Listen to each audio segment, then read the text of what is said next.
Olá, este é o primeiro vídeo onde nós vamos ver números complexos, né?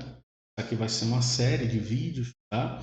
Que é voltada para as aulas remotas do IFPE Campus Pesqueira. Então, vamos começar aqui vendo, né? Introduzindo aqui o números complexos. Então, os números complexos, eles surgiram da necessidade de resolver problemas que necessite calcular a raiz quadrada de menos um. Então, para isso, foi criada a unidade imaginária, tá? Então, a unidade imaginária, ela é representada pela letra I, né? I de imaginário. De tal forma que o quadrado de I, ele tem que ser igual a menos um. Nós sabemos que dentro do conjunto dos números reais, não existe número que elevado ao quadrado dê um número negativo. Então, no conjunto dos números complexos, a unidade imaginária que vai ser sempre representada pela letra I é de tal forma que I elevado a 2 vai ser igual ao menos 1. Então, dessa forma, né, nós temos que a raiz quadrada de menos 1, né, como menos 1 é I ao quadrado, então podemos escrever como sendo a raiz quadrada de I ao quadrado, né, que é igual a I. Ou seja, I é a raiz quadrada de menos 1. E I ao quadrado vai ser menos 1. Então, essa vai ser a definição da unidade imaginária. Então, um exemplo aqui, né, a partir dessa definição para uma melhor compreensão. Então, temos aqui a raiz quadrada de menos 4. Aplicando as propriedades radicais, essa raiz quadrada de menos 4, eu posso escrever como sendo a raiz quadrada de 4 vezes a raiz quadrada de menos 1. A raiz quadrada de 4 sabemos que é 2, e a raiz quadrada de menos 1 é a unidade imaginária, né? Então, logo, a raiz quadrada de menos 4 é 2i. Né? Em futuras aulas, veremos que existe dois possíveis resultados para a raiz quadrada de menos 4. Mas, por hora, vamos considerar, né, que a raiz quadrada de menos 4 é 2i. Bom? Então, compreendido isso, então vamos ver aqui a definição de números complexos. Tá? Então, chamamos de números complexos todos os números que podem ser escritos nessa forma aqui, ó, A mais BI, aonde A e B são números reais e esse I é a unidade imaginária que vimos agora há pouco. Tá? Então, exemplos de números complexos. Eu tenho aqui ó, 5 mais 2i, tá vendo? O 5 e o 2 são números reais e o I que é a unidade imaginária.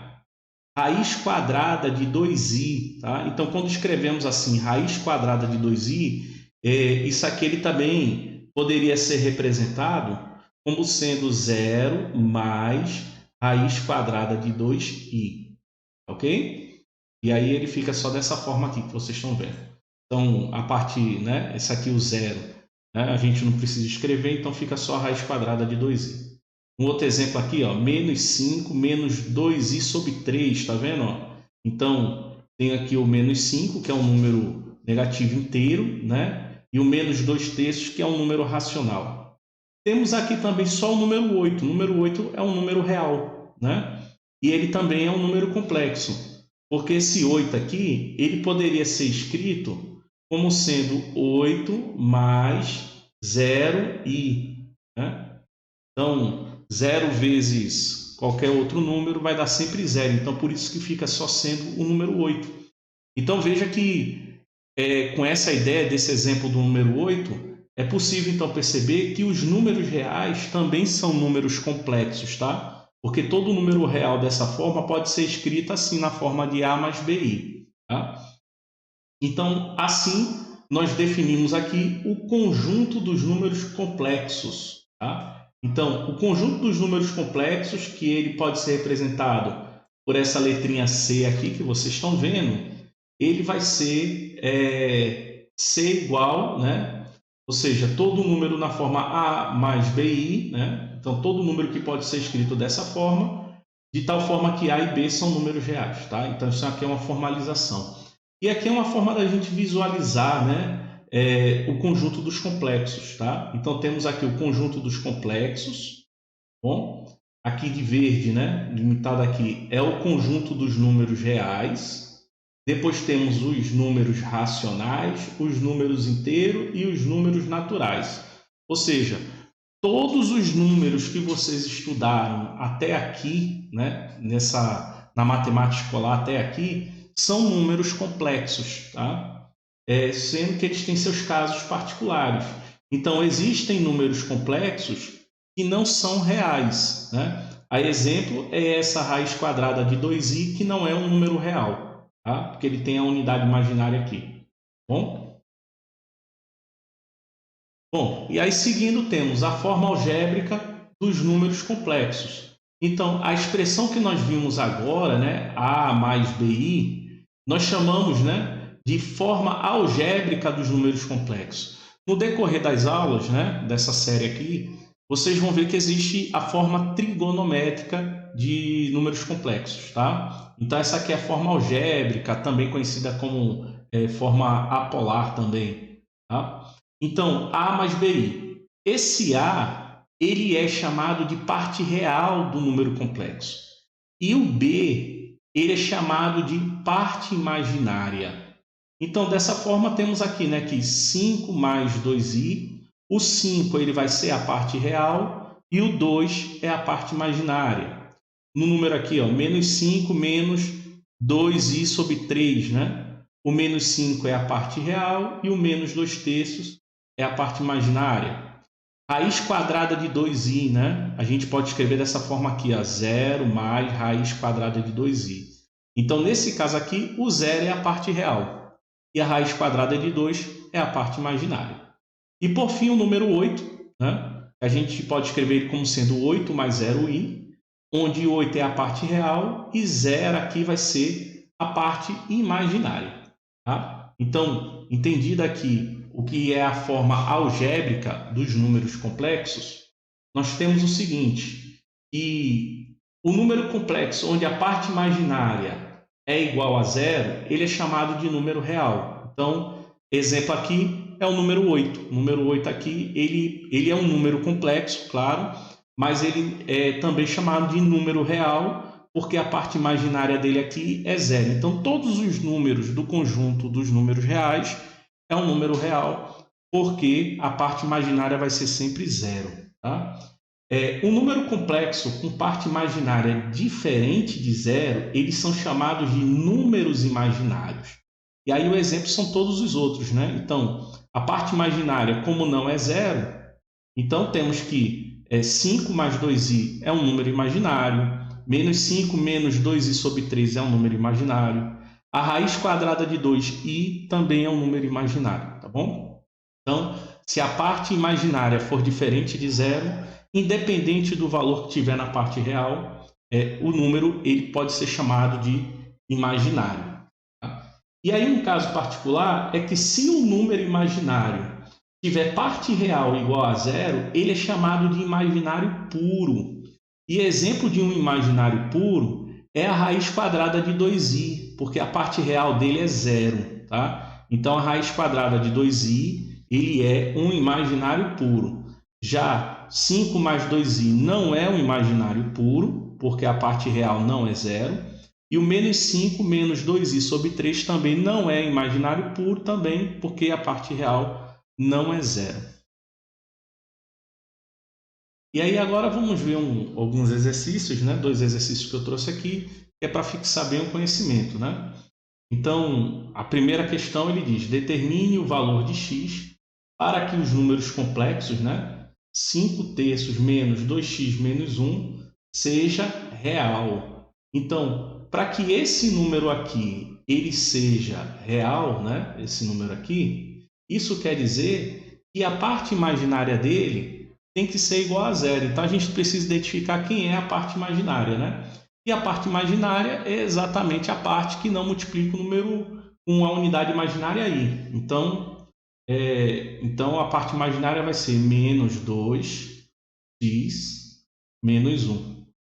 Isso daqui tem que ser igual a zero, né? Então, isso implica dizer que 2x menos 1 ele é igual a zero, o que implica dizer que 2x é igual a 1 e, por fim, x é igual a 1 meio, né? Isso aqui é uma soluçãozinha simples, né? Uma equaçãozinha do primeiro grau, né? Uma equação polinomial do primeiro grau, tá?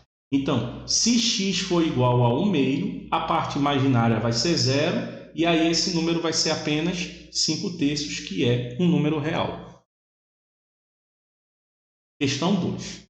Determine o valor de t para que o número t ao quadrado menos 4 mais t menos 2i seja letra A imaginário e na letra B imaginário puro. Para que na letra A ele seja imaginário, é suficiente que a parte imaginária seja diferente de zero. Não importa a parte real, se a parte real for zero ou qualquer outro valor. Só precisa que a parte imaginária seja diferente de zero. Então, para a solução da letra A, temos que t menos 2, ele tem que ser diferente de zero. Então, isso implica dizer que t ele pode ser qualquer valor diferente de 2. Pronto. Então, qualquer valor diferente de 2, esse número aqui que foi dado, né? Esse número complexo que foi dado aqui, ele vai ser ele vai ser um número imaginário, tá? Lembrando que t tem que ser diferente de 2 e t tem que ser um número real, né?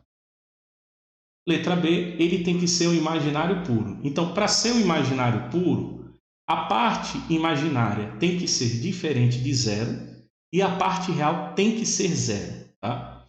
Então, a primeira condição aqui, temos que t menos 2, que é a parte imaginária, ele tem que ser diferente de zero e, como nós já calculamos na letra A, t tem que ser diferente de 2. A segunda condição, ele diz que a parte real tem que ser igual a zero, né? Então, quer dizer que t ao quadrado menos 4, ele tem que ser igual a zero. Então, o que implica dizer que t ao quadrado tem que ser igual a 4, implica dizer que t ele tem que ser igual a mais ou menos a raiz quadrada de 4. Logo, t tem que ser igual a mais ou menos 2. Tá? Então, juntando aqui, né, analisando a primeira condição e a segunda condição, onde a primeira condição diz que tem que ser diferente de 2. Isso foi a primeira, né? E a segunda condição diz que pode ser 2 ou menos 2. Então, como na primeira condição diz que ele tem que ser diferente de 2, a única solução possível é que t tem que ser igual a menos 2, né? Então, logo, bota assim, ó, logo, t é igual a menos 2. Então, t sendo igual a menos 2, o número vai ser, né? Vamos escrever aqui, ó, menos 2 ao quadrado, menos 4, mais menos 2, menos 2 e, né? Então, vai ficar 4 menos 4 somado com menos 4i, né? Então, para t igual a menos 2, o número vai ser menos 4i. E assim ele satisfaz, né? A gente mostra que para t igual a menos 2, ele satisfaz a condição para que o número ali, né? Aquele formato que foi apresentado, ele vai ser um número imaginário.